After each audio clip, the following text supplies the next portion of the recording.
Great Responsibility, Chapter 46, Wake-Up Call. Tony's head shot up from his hands as the door to the medical wing opened. Steve stepped out. The normally white star on his uniform was stained red with Piper's blood. His smile was slightly strained. The air in the room was tense for a moment. "Bruce says you can go in." Tony ran past Steve, Pepper hot on his heels. Natasha made to lay a hand on Steve's shoulder, but he shook his head. "Better safe than sorry. Radioactive blood and all. I'm gonna go toss this in the hazmat laundry and take a shower. I'll let Thor and Hawkeye know it's okay to visit on my way." Natasha nodded and slipped into the room. Tony had taken over the main seat in the room, Pepper hovering behind his chair. Bruce stood to one side, fiddling with a monitor. On the bed lay a pale, sleeping teenager. Her hair was a mess. Though short, it fell onto the pillow around her head. An oxygen mask covered her mouth and nose, periodically fogging up with her breath. Her arms lay on top of the blankets, showing heavily bandaged wrists. Natasha stepped over to Bruce. "How is she?" Bruce sighed slightly. "She's gonna be all right. The slashes on her side were deep. There were 3 of them. Nearly 40 stitches in the middle one, 20 to each side." He leaned down slightly to whisper in Natasha's ear. "Tony shouldn't hear this, but if she didn't heal like she does..." Bruce left it hanging as Tony reached out to take his daughter's hand. "You shouldn't move her wrists. They're pretty badly burned." Tony nodded, settling for laying his fingers over Piper's. There was a gentle knock at the door. James Rhodes stuck his head into the room. "Hey, heard what happened. Can I come in?" Tony nodded as Natasha stepped out of the room. Rhodey strode in and motioned to the door. Mary Jane Watson and Eddie Brock stuck their heads in. MJ clapped a hand over her mouth. Tears built in her eyes. Pepper stepped forward and herded the teens back into the waiting room. Rhodey frowned. "I'm sorry. I found him arguing with Jarvis in the garage. He had her backpack. I knew MJ. Thought she might appreciate some friends. I can see how that could be a bit of a bad move right now." Rhodey rubbed the back of his neck. Tony shook his head. "Nah, I'm sure she'll appreciate it." Rhodey nodded. "She gonna be okay?" Tony nodded. Rhodey smiled. "Good. You need to get looked over, too." Tony looked down at his hands. He was a bit scratched up from the fight the Avengers had been in before Jarvis had informed him what was happening at home. The fight had been almost over anyway, so Tony left the others to finish up and raced back home. He sat back in the armchair in Piper's medical room. Rhodey sat down on one of the armrests. He set a hand on Tony's shoulder. "She's gonna be okay." Tony nodded and sighed. "I never wanted her to be in this kind of danger." Rhodey nodded. "No one knows what that thing, Venom, was. I've got some feelers out looking for any information about what it could have been. No word yet. Hammer Corp has released a statement saying it's not theirs. Oscorp's claiming they have no idea where it came from." Tony snorted. "Yeah, right. Osborn's son was inside that thing. My ass, they have nothing to do with it." Rhodey's eyebrow climbed up his forehead. "You really think that Harry Osborn would willingly hurt Piper? He's been head over heels for her for nearly 3 years, since before you even met the kid." Tony scoffed. "Teenage crushes don't mean..." Rhodey cut him off. "You don't see the way he looks at her. He looks at her the way you look at Pepper when you think no one's looking." Tony froze. He looked up at Rhodey. "You know?" Rhodey laughed. A third voice sounded in the room. "Everyone but Pepper knows. You're not slick, Dad."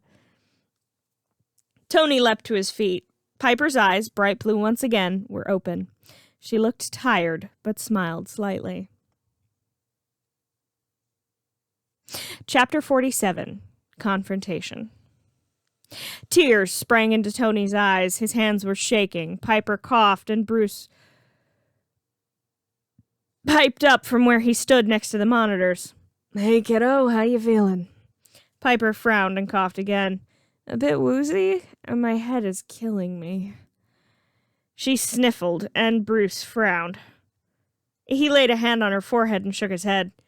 "You did all of that with a cold?" Piper smiled sheepishly before nodding. Bruce shook his head and stepped over to one of the medicine cabinets. Tony gently wrapped his hand around Piper's fingers. Hey, Pipes. Piper smiled slightly, sniffling again. Hey, Dad. There was a slightly awkward pause before Piper coughed and spoke again. How bad did I screw up? Tony shook his head. You didn't. You saved the Osborne brat. Shield took him to the helicarrier. I'll bug Fury about him for you later, okay? Piper nodded before looking around the room and swearing slightly. Hey, kid, language. Rhodey said, his smile giving him away. Piper tried to sit up, but Tony laid a hand on her shoulder. What are you looking for? It took her a minute to speak. Backpack. Where is my backpack? Tony glanced up at the door, and Rhodey took the hint and quick-stepped over to it. Hey, Blondie, come here for a second. MJ, you can see her in a minute, okay? Where's her backpack? Piper frowned at Tony. Blondie? Tony suppressed a laugh. Your buddy, Eddie. Piper tried to sit up again. He needs to be here for this, too. Tony was about to protest, but Piper shot him a slightly glazed set of puppy dog eyes, and he relented. But just him for the moment. We don't need you getting too excited, okay? Piper paused, but relented, and Rhodey led Eddie into the room. Eddie couldn't help but think that Piper looked like shit. She was pale like a sheet of wax paper, and her eyes were slightly glassy, but determined. He smiled. It was only slightly forced. Too much had been going on in the past few weeks. He still had her mask, Spider-Girl's mask, in his pocket. The lightweight fabric felt like a boulder sitting in his jacket.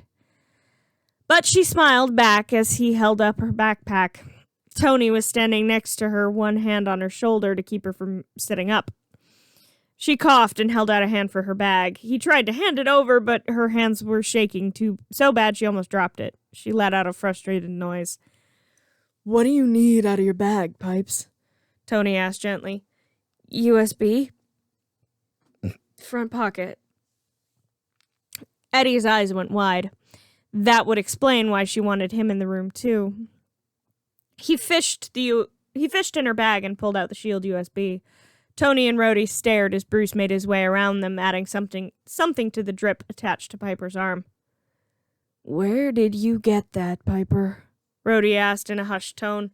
Piper sniffled and began to explain. It took nearly 20 minutes to explain everything, but she managed it, Eddie filling in bits and pieces here and there where he could. He handed the USB over to Tony, who nodded slightly. I couldn't decrypt it. We thought maybe you'd have better luck. Tony nodded, flinching slightly.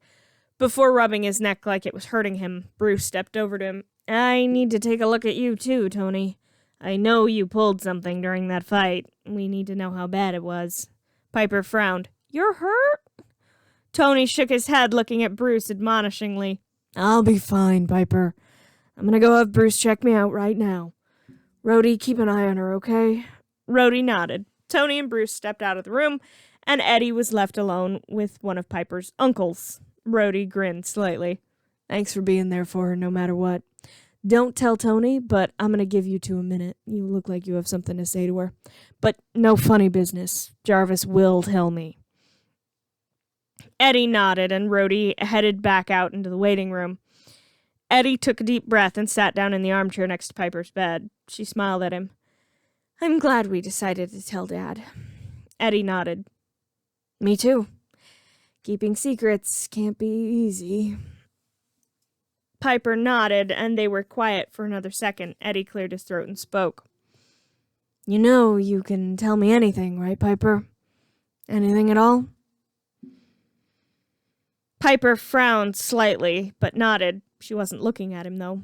Eddie carefully laid a hand on hers. I'm serious, Piper. You can tell me absolutely anything. You don't have to keep secrets not from me. You know that, right? Piper's frown deepened. Secrets keep people safe.